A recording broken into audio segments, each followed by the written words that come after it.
কোটি কোটি টাকার মামলা বাণিজ্য হয়েছে এবং এই মামলা বাণিজ্যে অনেক নিরপরাধ মানুষকে নাম দিয়ে দেওয়া হয়েছে। জামাত যদিও সনাতনীদের মনোনয়ন পর্যন্ত দিয়েছে, কমিটি করেছে, সনাতনীরা বিএনপিকে ভোট দিয়েছে, এটা এটা এটা আমি বলতে পারি। বাট আওয়ামী লীগ বিএনপিকে ভোট দিবে এটা কোশ্চিনকালেও সত্যি না, কোশ্চিনকালেও না। আওয়ামী লীগ যদি ভোট দিতে গিয়ে থাকে তাহলে সে ভোটটা জামাতকে দিয়েছে বা জামাতের শরিককে দিয়েছে। হ্যাঁ, হতে পারে যে ব্যক্তি সার্জিসকে হয়তো। এই যে গণভোট নিয়ে, সংস্কার নিয়ে যে ধরনের বিতর্ক এবং যে ধরনের আলোচনা হচ্ছে, সেখানে আপনাদের এই ফ্যামিলি কার্ড, কৃষক কার্ড কিংবা খালখনো কর্মসূচি, এই ব্যাপারগুলো কি মানে যেভাবে প্রচার হওয়ার কথা কিংবা মানুষের কাছে যাওয়ার কথা সেটি কি হচ্ছে? সেই এসালম এখন যদি চায় তাদের এই নতুন আইন অনুযায়ী 7.5% অগ্রিম টাকা দিয়ে বাকিটা পরে ধীরে ধীরে পরিশোধ করে সে চাইলে আবার ওই ব্যাংকগুলোর মালিকানা ফিরে পাইতে পারে। একটু একটা বিষয়, আপনার একটা বক্তব্য নিয়ে আমি দেখতে ফেসবুকে বেশ আলোচনা হচ্ছে, আমি যদি ওই বক্তব্যটা একটু বলি। আপনি সম্ভবত 2 দিন আগে একটা অনুষ্ঠানে বলেছেন, আপনি বলেছিলেন যে বিএনপি ক্ষমতায় এসেছে আওয়ামী লীগের ভোটের মাধ্যমে, আওয়ামী লীগের সাথে তাদের একটা অলিখিত চুক্তি আছে। এই কথাটি আওয়ামী লীগের নেতাকর্মীরা এবং শেখ হাসিনাও বলছেন, এবং আপনি বলেছেন যে আওয়ামী লীগের সঙ্গে বিএনপির অলিখিত চুক্তির কারণে দাগি আসামিরা জামিন পেয়ে যাচ্ছে, এমন একটা অভিযোগ আপনি করেছেন। মানে এটিকে আসলে আপনি মিন করেন, বিশ্বাস করেন যে? না, এটা আমি বাস্তব অভিজ্ঞতার মধ্যে দিয়ে গিয়েছি। আমি যেটা বলছি এটা একদম প্র্যাকটিক্যাল, আমার বাস্তব অভিজ্ঞতার মধ্য দিয়ে। ধরেন এটা কিভাবে আসলে আমি যদি আমার আসনের একটা এক্সাম্পল দেই, সেখানে যেটা হয়েছিল, ধরেন নির্বাচনের 7 দিন 10 দিন আগে যখন হচ্ছে বিএনপির প্রার্থী উনি বুঝতে পারতেছেন যে মাঠের যা অবস্থা, উনি ওনার বিএনপির ভোটের জায়গা থেকে এখানে জয়ী হওয়া কোনোভাবেই সম্ভব না। তো তখন উনি কি করেছিলেন, এটা একদম এভিডেন্স আছে যে উনি জেলা আওয়ামী লীগের সভাপতি সেক্রেটারির সাথে তিনি যোগাযোগ করার চেষ্টা করেন এবং আমার ওইখানে আওয়ামী লীগের যিনি এমপি ছিলেন এর আগে, বর্তমানে পলাতক আছেন, তার সাথে সরাসরি কমিউনিকেশন করেন। তিনি ইউনিয়ন পর্যায়ে সকল আওয়ামী লীগের সভাপতি সেক্রেটারি, ওয়ার্ড সভাপতি সেক্রেটারিদের সাথে ডেকে গোপনে আলাদা করে মিটিং করেন এবং খুব স্বাভাবিকভাবে সনাতন ধর্মাবলম্বীদের একটা ভোট ব্যাংক আছে, ভালো ভোট ব্যাংক। তো সেক্ষেত্রে এটা সবাই জানে, এটা একটা ওপেন সিক্রেট, সেই ভোটটা তারা একটা একদম ফিক্সড ভোট ব্যাংক হিসেবে পেয়েছিল। তো মাঠ পর্যায়ে দেখেন, আমি আসলে একটা জিনিস কি, আমি আমার চোখে দেখা সত্যটা বলি, যেটা আমি আমার জায়গা থেকে দেখেছি। আমার কাছে যেটা মনে হয়েছে যে ধরেন আপনি দেখবেন 1 থেকে 10,000 ভোটের ডিফারেন্স আছে এইরকম আসন প্রায় 40-50টা, যেগুলোতে বিএনপি জয়ী হয়েছে। আপনি দেখবেন আমার ওইখানে ধরেন 6,000 ভোটের একটা পার্থক্য দেখানো হয়েছে। ওই জায়গায় এরকম বাংলাদেশের এমন কোনো আসন তো নাই যেখানে ধরেন 10,000 আওয়ামী লীগের সমর্থক এমনি ভোটার নাই, হ্যাঁ, যারা ধরেন কোনো অপরাধ করে নাই, জাস্ট ভোটার সমর্থক, এরকম নাই, এরকম তো নাই, আছে। তাহলে যে জিনিসটা হয়েছে আসলে, আমরা আমাদের জায়গা থেকে যেহেতু অভ্যুত্থানে আমরা সরাসরি সক্রিয়ভাবে অংশগ্রহণ করেছিলাম এবং এখানে আমাদের জোটটা যেহেতু জামাত সহ 11 দলের সাথে, আবার জামাতের সাথে একটা ঐতিহাসিক দ্বন্দ্ব আছে আওয়ামী লীগের, তো সামগ্রিকভাবে 2টা জায়গাতে আওয়ামী লীগের অবস্থানটা ছিল আমাদের এই জোটের বিরোধী অবস্থান। এবং এটা আমি জানি না যে একদম বিএনপি সেন্ট্রাল পর্যায় থেকে হয়েছে কিনা, কিন্তু স্থানীয় পর্যায়ে আসন ভিত্তিক অবশ্যই হয়েছে, মাস্ট। এবং এটার ফলে আপনি দেখেন এই যে ভোটের যে পার্থক্যটা, আমি আপনাকে গ্যারেন্টি দিয়ে বলতে পারি ওই ভোটটা না পেলে বিএনপি হয়তো সরকার গঠন করতো, কিন্তু জীবনেও সংখ্যাগরিষ্ঠতা পাইতো না। এটা আসনটা রেশিওটা এমন হইতে পারতো যে 120-30 ভার্সেস এদিকে 170-80 এমন হইতে পারতো, অথবা খুব টাইট হয়ে যেতে পারতো। তো সেই জায়গা থেকে ওই ভোটটা একটা ইম্পর্টেন্ট ফ্যাক্টর ছিল। আচ্ছা, সেইটার কি পে ব্যাক আপনি দেখতে পাচ্ছেন? হ্যাঁ, 100%। আমি আপনাকে একটা এক্সাম্পল দিই। আমার ধরেন মহাসচিবের আসন, আমাদের মহাসচিবের আসন ঠাকুরগাঁও 1, তার পাশের আসন হচ্ছে ঠাকুরগাঁও 2 আসন। ঠাকুরগাঁও 2 আসনে আওয়ামী লীগের এমপি ছিল দবিরুল ইসলাম, 5 বারের এমপি, খুবই ওইখানে একটা উনি পারিবারিক রাজতন্ত্র কায়েম করে ফেলছেন। তো উনি অন্তর্বর্তীকালীন সরকারের পুরো সময় গ্রেফতার ছিলেন। নির্বাচনটা হইল, নির্বাচন হওয়ার 15 দিনের মধ্যে উনি জামিন পেয়েছেন। ওইখানে একটা অলিখিত চুক্তি, জেলে গিয়ে ওনার সাথে কথা বলে এসেছে ওইখানকার যে সংসদ সদস্য ছিল তার প্রতিনিধি, বর্তমানে যিনি নির্বাচিত হয়েছেন বিএনপির, যে আমি যদি নির্বাচিত হই, আপনার যদি এই ইন্টারনাল সাপোর্টটা থাকে, আপনি যদি সবাইকে একটা করে কল দিয়ে ব্যবস্থা করে দেন, তাহলে আপনাকে আমরা 15 দিনের মধ্যে জামিন করবো, এবং করিয়েছে। এইরকম অসংখ্য হয়েছে, আপনি খোঁজ নিয়ে দেখেন মাঠ পর্যায়ে। আমি এটা গ্যারেন্টি দিয়ে বলছি প্রত্যেকটা আসনে। ইভেন আমি আরেকটা এক্সাম্পল দিই, আমার পঞ্চগড়ে নির্বাচনের পরের দিন বিএনপির উপজেলা সভাপতি দাঁড়িয়ে থেকে আওয়ামী লীগের অফিস খুলেছে। বাংলাদেশের প্রথম আওয়ামী লীগের অফিস খোলা হয়েছে নির্বাচনের পরের দিন আমার পঞ্চগড় শহরে। তাহলে এটা হয়েছে, এটা হওয়ার পরে যখন বিএনপির রেপুটেশন খুব খারাপের দিকে যাচ্ছিল এবং এটা নিয়ে যখন সমালোচনা শুরু হলো, এবং আরেকটা জিনিস বিএনপি যখন বুঝতে পারলো যে এইভাবে যদি আমরা আওয়ামী লীগের অফিস খোলার ব্যবস্থা করে দেই, আওয়ামী লীগকে রাজনীতি করার ব্যবস্থা করে দেই, তাহলে আমরা একটা সংকটের জায়গায় পড়ে যাব। কোন সংকট? এই যে জামায়াতের ভোট, এই যে এনসিপির ভোট, এই ভোট কমবে না, এটা ফিক্স ভোট। কিন্তু যেই ভোটটা ফ্লোটিং ভোটটা বিএনপি পেয়ে জয়ী হয়েছে, এই ভোটটা যদি আওয়ামী লীগ সক্রিয় হয়ে যায়, তাদের এই প্রশ্রয় তাহলে আওয়ামী লীগের কাছে ফিরে যাবে, তখন এক্সিস্টেন্সিয়াল একটা ক্রাইসিসের জায়গায় বিএনপি পড়বে। সো বিএনপির জায়গাটা আপনি দেখবেন এখন আমার কাছে মনে হচ্ছে সেটা হচ্ছে যে তারা ওই যে অলিখিত চুক্তিটা ছিল সেটা পুরোটা বাস্তবায়ন করছে না, কিছুটা করছে, সান্ত্বনা পুরস্কার তো দিতে হবে, কিছুটা করছে, কিন্তু তাদের জায়গা থেকে আবার এটাও চিন্তা করছে তারা ফিরে আসলে একসাথে একটা দেশে 3টা বড় রাজনৈতিক দল একসাথে ফাইট করবে, এটা হইতে পারে না। সো ওই যে রিস্কটা, ওই রিস্কটা এখন আর বিএনপি নিতে চাচ্ছে না, দ্যাটস আবার আওয়ামী লীগের কিছুটা বাধা হয়ে দাঁড়াচ্ছে। আচ্ছা, নিরুল ইসলাম মনি, যতরি মনি, যদি এই বিষয়ে আপনার মতামত জানতে চাই। দেখেন, এটা পেব্যাক করছেন কিনা আপনার আওয়ামী লীগকে? আমি আপনাকে একটা কথা বলি, সমস্ত বাংলাদেশে 5ই আগস্টের পরে বিএনপি সমস্ত বাংলাদেশে আওয়ামী লীগের নামে মামলা করেছে। বিএনপি সাফার হয়েছে বেশি, বিএনপির দল ছিল এবং ইউনিয়ন তৃণমূল পর্যন্ত বিএনপির দল আছে, আওয়ামী লীগেরও দল আছে, উভয়কে চিনে মামলা করেছে। কিন্তু আপনি খেয়াল করেন যে জামাতও কিন্তু নিগৃহীত হয়েছে আওয়ামী লীগ দ্বারা, তাদের আপনার দলটাকে ব্যান করা হয়েছিল। জামাত কিন্তু কোথাও আওয়ামী লীগের নামে মামলা করে নাই। শুধু তাই না, জামাত উল্টা আওয়ামী লীগরে খাওয়া পাঠিয়েছে, বাজার পাঠিয়েছে, রাতে থাকার ব্যবস্থা করে দিয়েছে, নিরাপত্তা দিয়েছে। এবং আপনি জামাতের সেক্রেটারি জেনারেল তাহের সাহেব, উনি ওনার এলাকায় কি বলেছিলেন, এতদিন আপনারা মুজিবুর সাহেবকে ভোট দিয়েছেন, উনি ছিল, উনি এখন নাই, আপনারা এখন আমাকে ভোট দিবেন, আবার উনি যখন আসবে তখন আবার ওনাকে ভোট দিবেন। অথবা জামাতের আমির সাহেব কি বলছিলেন, আমরা আওয়ামী লীগকে মাফ করে দিলাম। সেই দিন কিন্তু বৈষম্য বিরোধী ছাত্ররা এইসব ব্যাপারে কোনো শব্দও করে নাই। তাদের কিন্তু আওয়ামী লীগে অ্যালার্জি আছে, এটা ভালো খারাপ না, কিন্তু ওই ব্যাপারে কিন্তু কিছু বলে নাই। তাহলে আপনি বলেন যে আওয়ামী লীগের সাথে আওয়ামী লীগ দৌড়ের উপর আছে বিএনপির কারণে, সে বিএনপিকে আওয়ামী লীগ ভোট দিবে কেন? এইখানে যেটা হয়েছে, আমি যাদের প্রতি মানুষ হিসেবে কৃতজ্ঞ, যে সনাতনী যারা আছে, একসময় তারা আওয়ামী লীগের চোখ বন্ধ করে ভোট দিত, সেই সনাতনীরা, জামাত যদিও সনাতনীদের মনোনয়ন পর্যন্ত দিয়েছে, কমিটি করেছে, সনাতনীরা বিএনপিকে ভোট দিয়েছে, এটা আমি বলতে পারি। বাট আওয়ামী লীগ বিএনপিকে ভোট দিবে, এটা কোশ্চিনকালেও সত্যি না, কোশ্চিনকালেও না। আওয়ামী লীগ যদি ভোট দিতে গিয়ে থাকে, তাহলে সে ভোটটা জামাতকে দিয়েছে বা জামাতের শরিককে দিয়েছে।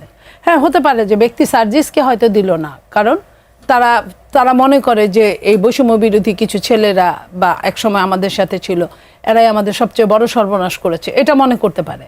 বাট আমি সামগ্রিকভাবে বলছি, সামগ্রিক অর্থে আওয়ামী লীগ কখনোই বিএনপিকে ভোট দেওয়ার কথা না। হিসাব, আমি প্রত্যেকটা জিনিস, অঙ্ক কিন্তু আমরা কিসের উপর করি? হিসেবের উপর করি। মনে করি দিয়ে করলেও কিন্তু শেষে আমাদের হিসাবটা মিলতে হয়। তো এই হিসাব মিলানোর জায়গায় আমি যেটুকু সত্যি ওইটুকু স্বীকার করলাম যে আমি হিন্দুদের ভোটটাকে বিশ্বাস করতে পারি আমরা, বাট আওয়ামী লীগ বিএনপিকে ভোট দিয়েছে এটা সত্যি না। আমি একটু অ্যাড করি, সেটা হচ্ছে আমি একটা জিনিসে এগ্রি করি, যেটা হচ্ছে যে অভ্যুত্থানের পরে মামলা যে করেছে আওয়ামী লীগের যারা এর আগে জুলুম করেছিল, অত্যাচার করেছিল, নির্যাতন করেছিল, তাদের বেশিরভাগ মামলাই বিএনপি কিংবা যুবদল ছাত্র দলের জায়গা থেকে করা, এটা আমি স্বীকার করি বেশিরভাগ ক্ষেত্রে। এবং আমি আরেকটা জিনিসও স্বীকার করি যে বিভিন্ন জায়গায় আমরা দেখেছিলাম ওই মুহূর্তে যখন আওয়ামী লীগের উৎপাত দেখা যাচ্ছিল, ঝটিকা মিছিল, গোপন মিছিল, তখন ওই জায়গায় ছাত্রদল যুবদলের যারা আছে তারা তাদের জায়গায় সক্রিয় ভূমিকা পালন করেছিল। কিন্তু বিপরীত ক্রমে আমাকে এটাও অ্যাড্রেস করতে হবে, এবং এটাই সত্য যে এই মামলাকে কেন্দ্র করেও আবার বিশাল একটা মামলা বাণিজ্য হয়েছে, কোটি কোটি টাকার মামলা বাণিজ্য হয়েছে, এবং এই মামলা বাণিজ্যে অনেক নিরপরাধ মানুষকে নাম দিয়ে দেওয়া হয়েছে। আমার এটা ব্যক্তিগত অভিজ্ঞতা থেকে বলা, ধরেন যে জিনিসটা হয়েছে, একটা বড় এই মামলার নামের তালিকা তৈরি করা হয়েছে। তালিকা তৈরি করার পরে এটা হচ্ছে ড্রাফট তালিকা, এখনো মামলা হয়নি, বলা হয়েছে যে আপনার নাম অলরেডি চলে আসছে, নামটা যদি অ্যাকচুয়াল মামলায় না দিতে চান তাহলে এই টাকা দিতে হবে। দিল, একটা ডিল গেল। তারপরে সেকেন্ড লেয়ারে যে নামগুলো গেল, তারপরে হচ্ছে মামলা দেওয়া হয়েছে, এখন আমরা এজাহার করি নাই, ওইখান থেকে যদি নাম কাটাইতে চান তাহলে দিতে হবে। দ্বিতীয় ধাপে গেল, তৃতীয় ধাপে মামলা হয়ে গেছে, জামিন করাইতে হবে, টাকা দেন। এইরকম করে বিশাল একটা মামলা বাণিজ্য করা হয়েছে। এবং আরেকটা জিনিস আমরা আমাদের জায়গা থেকে মানে আপা যেটা বললেন ওইটা আমি বলি, নির্বাচনের আগে আওয়ামী লীগের যে ভোটার যারা আছে শুধু নৌকায় ভোট দিত, কোনো ধরনের অন্যায় অপকর্মের সাথে জড়িত না, এরকম তো একটা সংখ্যা আছে। এটাকে আকৃষ্ট করার জন্য এটার জন্য সবাই কাজ করছে। আপা যদি বলে এটাতে জামাত কাজ করছে, আমরা কই না এরকম, এটা সবাই করছে, বরং বিএনপি তার চেয়ে অনেক বেশি অংশে কাজ করছে। কারণটা হইলো কি, ইভেন ধরেন আমাদের অ্যাটর্নি জেনারেল সাহেব, আমি ওনাকে উনি একটা বক্তব্য দিছিল যে হচ্ছে উনি ওই যে আওয়ামী লীগের বিরুদ্ধে যে ব্যবস্থা নেয় আইনগত, ওইটাতে উনি বাধা দিছিল। আমাদের গুরুত্বপূর্ণ নেতৃত্ব একদম বিএনপির শীর্ষস্থানীয় এরকম হাসিনা মা করে বলছিল, মানে একটা ওই গ্রামে গেছে, তো গ্রামে গিয়ে ওই আঞ্চলিকভাবে কথা বলতেছে আর কি, তখন বলে যে এরকম করে বলছে যে যেই ছেলেগুলা হচ্ছে আন্দোলন করে আমাদের হাসিনা মাকে তাড়াইছে, ওই ছেলেগুলাকে তো ভোট দেওয়া যাবে না, আমরাই সবাই, তো ভোটটা আমাদেরকে দিয়েন, ধানের শীষ যা নৌকা, এভাবে বলছে, ভিডিও এভিডেন্স আছে, এখন তো অনলাইনের যুগ। আমি একটা সম্পূরক উত্তর দিতে চাই, সম্পূরক। হ্যাঁ ঠিক আছে, আমি শেষ করি। আচ্ছা হ্যাঁ, তো ব্যাপারটা হচ্ছে আসলে কি, এটা বোথ সাইড থেকে ওই ভোট ব্যাংকটা নেওয়ার চেষ্টা করা হয়েছে। তবে যেই জিনিসটা আমাদের জায়গা থেকে বলার, সেটা হচ্ছে দিন শেষে এই যে আনঅফিসিয়াল আমি যে কথাটা বললাম, আলোচনা, এই জিনিসটা হয়েছে, এটা যারা নির্বাচন করেছে, আপাতত এবার নির্বাচন করে নাই, যারা নির্বাচন করেছে তারা, যারা মাঠের অভিজ্ঞতাটুকু আছে, প্রত্যেকে এই জায়গাটা স্বীকার করবে। হয়তো অনলাইনে এভাবে করবে না বা মিডিয়ার সামনে করবে না, কিন্তু ব্যাকডোরে একক আলাপচারিতা এমনিতে স্বীকার করবে। আমি যেটা বলতে চাই সেটা হলো, সার্জিসের কথা যদি আমি প্রথমটা এবং দ্বিতীয়টা ধরি, তাহলে কিন্তু সার্জিস ডাবল স্ট্যান্ডার্ড কথা বলেছেন। কথাটা এই জন্য, মেকিয়াভেলি, আমি রাষ্ট্রবিজ্ঞানের ছাত্রী, মেকিয়াভেলি একখানে বলেছিলেন মানুষ সব কিছু ক্ষমা করতে পারে, মানুষ পিতৃ হত্যাকারীকে ক্ষমা করতে পারে, কিন্তু পৈতৃক সম্পত্তি হরণকারীকে ক্ষমা করতে পারে না। তো যে মানুষটা তাকে মামলা দিল, তাকে প্রত্যেকটা পদক্ষেপে তার অর্থগুলো নিল, স্টেপ বাই স্টেপ, যদি সার্জিসের কথা সত্যি হয়, অর্থগুলো নিল, সেই মানুষ পৃথিবী যদি একদিকে যায়, সেই মানুষ অন্তত ওই লোকটাকে ভোট দিবে না যে তাকে আর্থিকভাবে ক্ষতিগ্রস্ত করেছে চরমভাবে। তাহলে সার্জিস যেটা বললো যে 3টা স্টেপে তারা টাকা নিয়েছে, তাহলে ওই মানুষগুলো কেমনে বিএনপির ভোট দেয়? আর রাতে যারা ঘুমাইতে দিল, দিনে যারা বাড়িতে বাজার পাঠালো, মামলা দিল না, তাহলে নর্মাল নিয়মই কি পৃথিবীতে কি? আমার দুর্দিনে যে দুঃসময় যে বন্ধু, সেই হলো আসল বন্ধু, তাহলে তারাই ভোট দিবে, এটাই স্বাভাবিক। আমার কথা শেষ। না ঠিক আছে আপা, ভালো জিনিস বলেছেন। মানে একটা জিনিসটা কি আসলে কোন জায়গায়, ধরেন সাপোজ একটা জায়গায় আওয়ামী লীগের 10,000 মানুষ আছে ভোট, হ্যাঁ, এখন এই ভোটটার মধ্যে আপনি মামলা দিচ্ছেন 100 জনের নামে, তাহলে 9,900 জন আছে, তাদেরকে তো মামলা দেন নাই, সাফার করে না ওই মানুষটা, আপনি মামলা দিচ্ছেন মাথাগুলার নামে, বা মামলা দিচ্ছেন তাদের নামে যাদের থেকে আপনি টাকা নিতে পারবেন। আপনি তো সাধারণ ভোটার যে দিনে আনে দিনে খায়, 500 টাকা 1,000 টাকা উপার্জন করে, তার নামে তো আপনি মামলা দিবেন না। সো এই মানুষগুলোর কথা বলা হচ্ছে, এই যে আলাদা ভোট ব্যাংকটা, এই ভোট ব্যাংকটা। আর আরেকটা জিনিস হচ্ছে, কেন এই ভোট ব্যাংকটা ধরেন এনসিপি কিংবা জামাত 11 দলীয় জোটকে দেয় নাই কেন? ওই যে এনসিপির যে ফেসগুলো, এই ফেসগুলোকে তো তারা এইভাবে দেখে যে এই ফেসগুলোর আন্দোলনের সামনে ছিল দেখেই তাদের আজকে এই অবস্থা। এবং দ্বিতীয়ত আরেকটা জায়গা দেখে, সেটা হচ্ছে জামাতের সাথে তাদের যে একটা ঐতিহাসিক দ্বন্দ্বের জায়গা, ওই জায়গায় দেখে। তো আপনি এই দুইটাকে পাশাপাশি রাখলে বুঝতে পারবেন পাল্লা কোন দিকে বেশি হেলবে। আচ্ছা, দুজন দর্শক আছে, ফোনটা নিয়ে নি। হ্যালো, আসসালামু আলাইকুম। ওয়ালাইকুম সালাম। আপনার নামটি বলে প্রশ্নটি করেন। মোহাম্মদ ইউসুফ আলী, যশোর থেকে বলছি। ইউসুফ সাহেব বলেন। এই যে আপনার যে সার্জিস আলম যে উনি বলতেছেন যে বিএনপির ভোট দিতে আওয়ামী লীগের লোক, কিন্তু আমার প্রশ্ন ওনার কাছে, আমি যে আমার যে ওয়ার্ড 4 নম্বর ওয়ার্ড যশোর সদর 2 নম্বর সংসদীয় আর কি, যে সেখানে একটা মানে দেশ স্বাধীনের পরে আর কোনোদিন জামাত ইসলাম 3 নম্বরে থাকে, 2 নম্বরেও যেতে পারে না। এবার তারা আওয়ামী লীগের ভোটে ফার্স্ট হয়েছে, বিএনপি দ্বিতীয় হয়েছে। তাহলে ওনার গবেষণা উনি ওনার মতো করে বললে হবে না। আচ্ছা, আমাদের এখানে তো বাস্তবে যেটা দেখতেছি যে সর্বপ্রথম দেশ স্বাধীনের পরে জামাত 250 ভোটের ব্যবধানে জিতেছে, যেখানে কোনোদিন জামাত 3 নম্বর ছাড়া। জি, আপনার তথ্যটি বুঝতে পারছি। আরেকজন আছেন, একটু ফোনটা নিয়ে নি। হ্যালো, জি, আপনার নামটি বলে প্রশ্নটি করেন। আমার নাম মোহাম্মদ জয়নাল আবদিন, ফরিদপুর থেকে বলছি। জি বলেন। আমার প্রশ্ন হলো সাজিদ সাহেবের কাছে, যে ওনারা 17 মাস দেশ চালাইলো, উত্তর আমি সঠিকভাবে চাই ওনার কাছে। দেশ ওনারা 17 মাস চালাইলো দেশ, এর থেকে কি ভালো চালাইছে কিনা, ওনারা কিভাবে দেশ চালাইছে সেটার উত্তর দিতেই হবে। না, ওনাদের দুইজনকে অসংখ্য ধন্যবাদ। এবং হচ্ছে আমরা চাই যে এরকম করে আমাদের প্রশ্ন করুক এবং আমরা উত্তর দেই, কোনো সমস্যা নেই। প্রথম ভাই যেটা বলেছেন এটা হয়তো তার আসনের ক্ষেত্রে সত্য হতেই পারে, কারণ আমি কিন্তু বলেছি আমি আমার অভিজ্ঞতা থেকে বলছি, আমার আসনের অভিজ্ঞতার জায়গা থেকে। এমন অনেক জায়গায়ও এটা হয়েছে যে ধরেন আমি যেটা বললাম যে আওয়ামী লীগ এবং বিএনপির একটা ঐতিহাসিক দ্বন্দ্ব আছে, দুইটা বড় রাজনৈতিক দল লম্বা সময় ধরে একসাথে ছিল যেহেতু, তো সেই দ্বন্দ্বের জায়গা থেকে এমন কিছু কিছু আওয়ামী লীগের লোক আছে আবার যে জীবন চলে যাবে কিন্তু ভোটটা ধানের শীষে দিবে না, এরকম কিছু লোকজন আছে, তারা তাহলে ধানের শীষের বিপরীতে দিয়েছে, এরকম কিছু লোকজন আছে।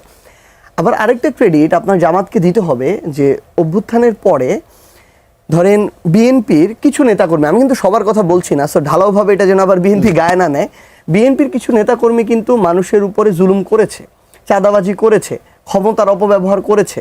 আবার কিছু মানুষ ছিল যে যারা এই জিনিসগুলোকে প্রোটেক্ট করার চেষ্টা করেছে, তো ওইটা দ্বারা বিরক্ত হয়ে কিছু কিছু জায়গায় বিএনপির ভোট কমে গেছে।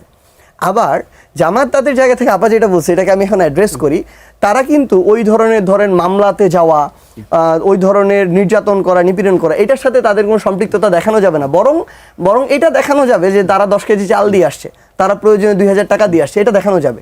তো ওই জায়গা থেকে তাদের কাজের মাধ্যমে তাদের নেগেটিভ ভোট হয় নাই, বরং তাদের কাজের মাধ্যমে তাদের পজিটিভ ভোট হয়েছে।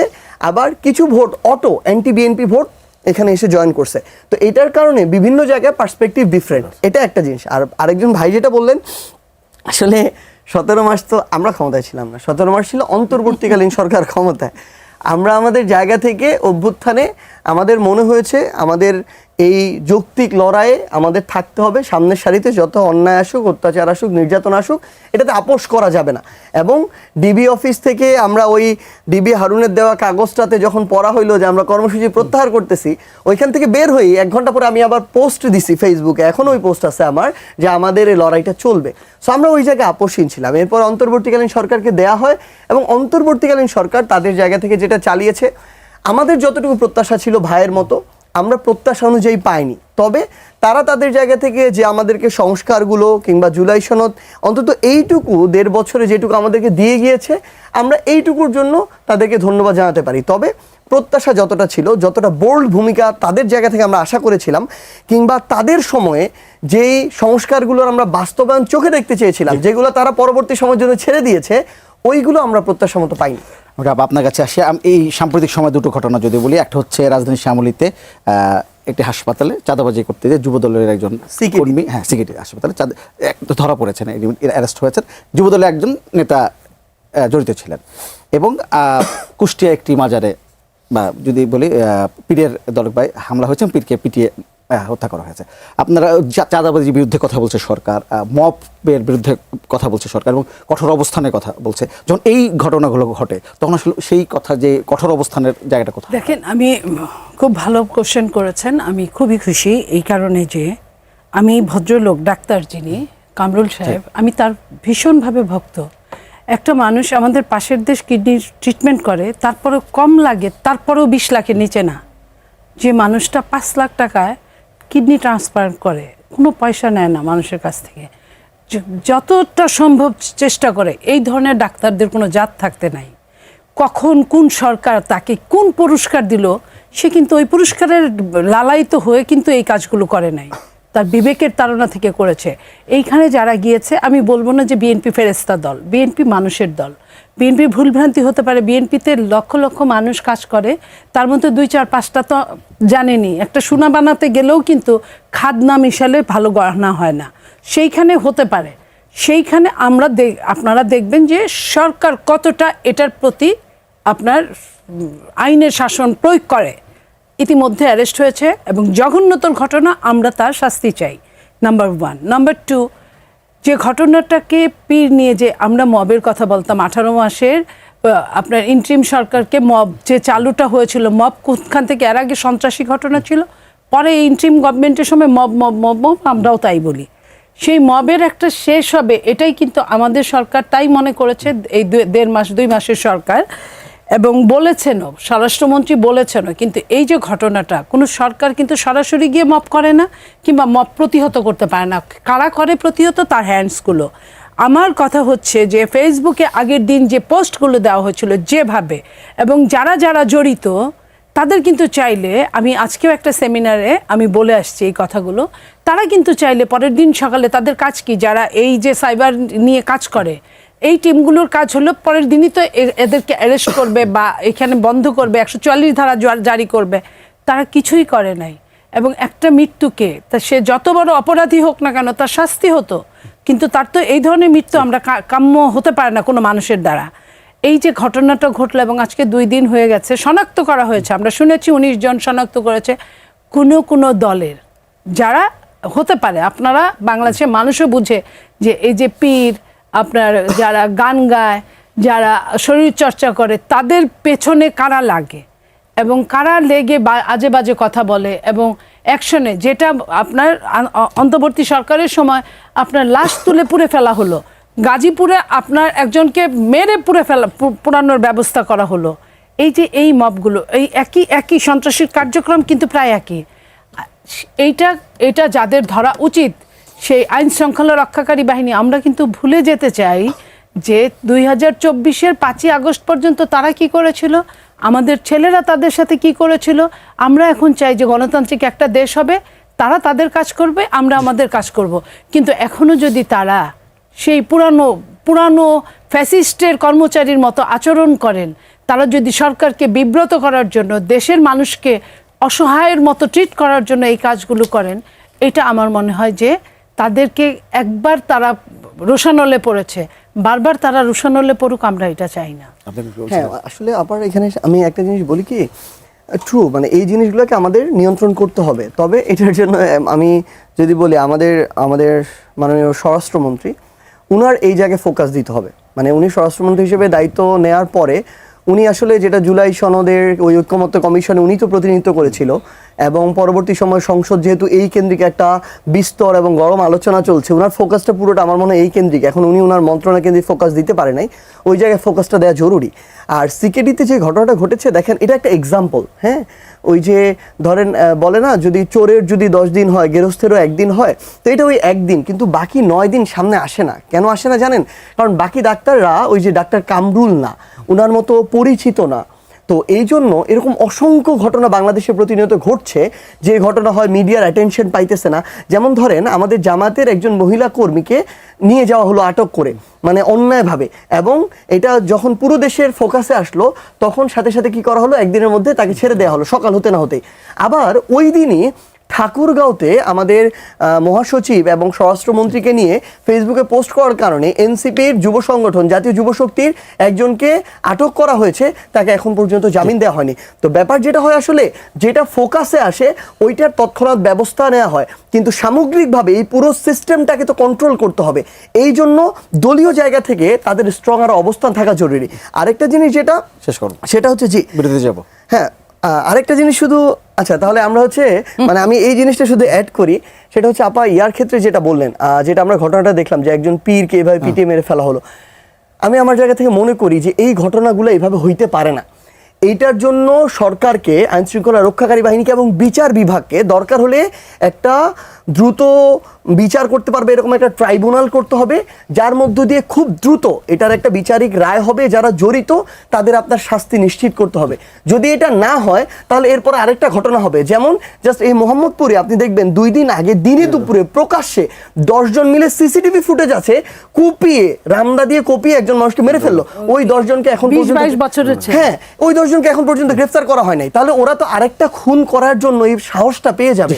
সো এই জায়গায় আমার তড়িৎ অ্যাকশন দরকার। এদের নাম কি? কিশোর গ্যাং। আমি একটু আপনার কাছে জানতে চাইবো, এই যে গণভোট নিয়ে, সংস্কার নিয়ে যে ধরনের বিতর্ক এবং যে ধরনের আলোচনা হচ্ছে, সেখানে আপনাদের এই ফ্যামিলি কার্ড, কৃষক কার্ড কিংবা খাল খনন কর্মসূচি, এই ব্যাপারগুলো কি মানে যেভাবে প্রচার হওয়ার কথা কিংবা মানুষের কাছে যাওয়ার কথা, সেটি কি হচ্ছে? দেখেন, একটা জীবনে, একটা দেশের, একটা সরকারের সব কিছু নিয়ে কাজ করা উচিত। সে যত রকম সমস্যায় থাকুক, একটা পরিবার যেমন রান্না করতেই হয় তার সন্তানকে খাওয়ানোর জন্য, ঠিক সরকারকেও কিন্তু ওই 3 বেলা খাওয়ানোর জন্য বা 3 বেলা কাজ করার জন্য তার অন্য অন্য ডেভেলপমেন্ট প্রজেক্ট বলেন, যেটাই বলেন, সেই কাজগুলো করতে হয়। তো সরকারের যে আপনার ইস্তেহারের যেটা ছিল, প্রত্যেকেরই একটা ইস্তেহার ছিল, যেহেতু সরকার ক্ষমতায় আসছে, দায়িত্বে আসছে, তার ইস্তেহার ফিল আপ করার দায়িত্ব তার। এটাই আবার 2 দিন পরে কিন্তু বিরোধী দল থেকে শুরু করে আপনিও বলবেন যে আপনি কি করেছেন, আপনি তো কিছুই করেন নাই। সেটা আমি মনে করি যত আগে করা ভালো ততটাই ভালো।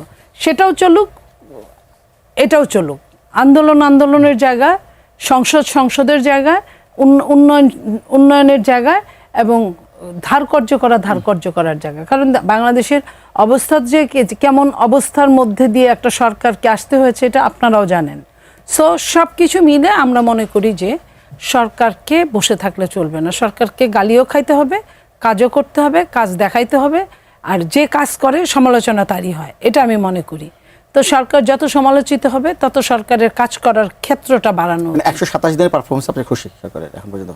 এই পর্যন্ত আমি মনে করি যে এত বড় একটা বিশ্বযুদ্ধের মধ্যে এত বড় একটা তেল নাই, টিকা নাই, আমরা যেটা মনে করি, বিরোধী দল আমাদের বলুক টিকা নাই কেন, টিকা কিভাবে আনা যায়, সবার মিলে কিন্তু কিছু কিছু জিনিস আছে আপনার রাষ্ট্রীয়, যেটা বিপদে, চরমভাবে বিপদে সবার ঐক্যমত্য প্রকাশ করা, সব দলমত নির্বিশেষে।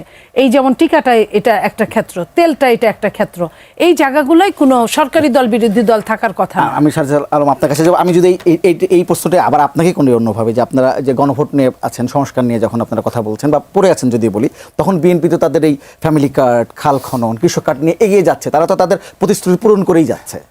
ভাই দেখেন, একটা জিনিস কি, আসলে আমরা প্রথমত 2 মাসে একটা সরকারকে জাজ করতে চাই না, আমরা অন্তত 6 মাস দেখে তারপর জাজ করতে চাই। কিন্তু আমাদের কথাটা যেটা, ধরেন একটা কৃষক কার্ড, একজন কৃষককে ধরেন মাসে 2000 টাকা দেওয়া হবে। আপনি বলেন একজন কৃষকের পরিবার নিয়ে 2000 টাকা দিয়ে 2 দিনের বেশি চলতে পারবে না। তাহলে বাকি 28 দিন তো তার চলতে হবে। এই 28 দিন চলার জন্য তার পুরো বাংলাদেশের যে প্রত্যেকটা সিস্টেম সে প্রতিনিয়ত ফেস করে, এগুলো ঠিক হইতে হবে। আপনার পুলিশ ঠিক হইতে হবে, আপনার প্রশাসন ঠিক হইতে হবে, আপনার স্বাস্থ্যসেবা ঠিক হইতে হবে, আপনার শিক্ষা ঠিক হইতে হবে। এই সামগ্রিক সংস্কারগুলো আমরা চাই। ওই মানুষগুলো যখন বিচারের জন্য কোর্টে যাবে, ওইটা আপনার ঠিক হইতে হবে। ওই মানুষগুলো যখন তার জায়গা থেকে যদি অন্যায়ের শিকার হয়, ওই জায়গায় তার ন্যায় পাইতে হবে, ওইটা ঠিক হইতে হবে। এই জন্য আমরা ওই সিস্টেমের সংস্কারগুলো নিয়ে কথা বলতেছি। আমি এই জিনিসটা আপনাকে বলি যে এই যে জিনিসগুলো, নাগরিক সুবিধা, এগুলো তো সরকার দিবে, এটার জন্য তারা যদি ভালোভাবে দিতে পারে তারা ধন্যবাদ পাবে। কিন্তু সামগ্রিকভাবে এই সিস্টেমটা, যেই সিস্টেমটা আওয়ামী লীগ ধ্বংস করছে এবং ধ্বংস করার কারণে তাদের পতন হয়েছে, ওইটা যদি বিএনপি ঠিক করতে পারে তাহলে বিএনপির ক্রেডিট। আর ওইটা যদি না পারে তাহলে বিএনপির কাছে যে আকাঙ্ক্ষা, ওই আকাঙ্ক্ষা মানুষের আর থাকবে না। ফলে এটা বিএনপির জন্য একটা রাজনৈতিক পরাজয় হবে। আরেকটা জিনিস বলবো খুবই গুরুত্বপূর্ণ, যেটা আমরা বিএনপিকে বিরোধী দল হিসেবে ধরিয়ে দিতে চাই। বিএনপি একটা বিল তুলছে, যেটা হচ্ছে ব্যাংক রেজুলেশন আইন 2026, যার মধ্য দিয়ে একীভূত হওয়া যে ব্যাংকগুলো, এগুলোর নিয়ন্ত্রণ ফিরে পেতে সাবেক যারা মালিক ছিল তাদের জন্য তারা সহজ শর্তে একটা পথ খুলে দিল। তো আমাদের কাছে মনে হয়েছে যেটা, যে সংস্কারের আড়ালে যারা লুটপাটকারী ছিল তাদেরকে কিস্তিতে পুনর্বাসনের সুযোগ করে দিল। কিভাবে? ধরেন এই এস আলম, তারা 4-5টা ব্যাংক সে লুটপাট করে নিয়ে গেছে। এই এস আলম একাই 2,20,000 কোটি টাকা বিদেশে পাচার করছে এই এস আলম। সেই এস আলম এখন যদি চায়, তাদের এই নতুন আইন অনুযায়ী 7.5% অগ্রিম টাকা দিয়ে বাকিটা পরে ধীরে ধীরে পরিশোধ করে সে চাইলে আবার ওই ব্যাংকগুলোর মালিকানা ফিরে পাইতে পারে। তাহলে আমার বিএনপির কাছে যে আমার আশার জায়গাটা, সেই জায়গাটা তো বিএনপি প্রতারণা করতেছে। দেখেন এই সংসদে কয়েকদিন আগে খুব ভালো একটা উদ্যোগ নিচ্ছে, যে তারা 20 জন ঋণ খেলাপির তালিকা প্রকাশ করলো। আমরা দেখলাম এর মধ্যে 10 জনই হচ্ছে এস আলম কিংবা তার যে প্রতিষ্ঠানগুলো বিভিন্ন গ্রুপের। তাহলে সেই এস আলমকে আপনি যদি আবার ব্যাংক মালিক হওয়ার সুযোগ করে দেন, সেই এস আলমের প্রতিষ্ঠানগুলো যদি আপনি পরিচালনার অনুমতি দেন, তাহলে আমাদের আশঙ্কা তৈরি হয় যে আপনারা ওই বড় বড় ব্যবসায়ীদের সাথে আপনারা লিয়াজু করছেন কিনা। এবং আরেকটা জিনিস বলি, ধরেন এই বর্তমান সংসদে শুধু বিএনপির রানিং 7 জন এমপি 4,000 কোটি টাকা ঋণ খেলাপি, তাদেরকে মনোনয়ন দেওয়া হয়েছে, তারা এমপি হয়েছে, কিন্তু এখন পর্যন্ত তারা এই টাকাগুলো, এগুলো কিন্তু জনগণের টাকা, তারা ফেরত দেয় নাই। সো আমরা প্রধানমন্ত্রীর কাছে বলবো, বিএনপির কাছে বলবো, যে যারা এই কাজটা করেছে, জনগণের টাকা এভাবে ঋণ খেলাপি করেছে, লুটপাট করেছে, তাদের টাকা জনগণের কাছে ফিরিয়ে দেওয়ার দায়িত্ব প্রধানমন্ত্রীর নিন। অন্যথায় সে যদি আরো বেশি ঋণ খেলাপি হয়, আরো বেশি লুটপাট করে, তাহলে এই দায় শুধু ওই এমপির ঘাড়ে যাবে না, এই দায় বিএনপিরও নিতে হবে, তারেক রহমানও নিতে হবে, এবং সামগ্রিকভাবে বিএনপি ক্ষতিগ্রস্ত হবে, বাংলাদেশ ক্ষতিগ্রস্ত হবে। আপনাদের দুজনকে ধন্যবাদ আমাদের সঙ্গে যুক্ত হওয়ার জন্য। দর্শক, আজকের পর্ব থেকে এখানে বিদায় নিই।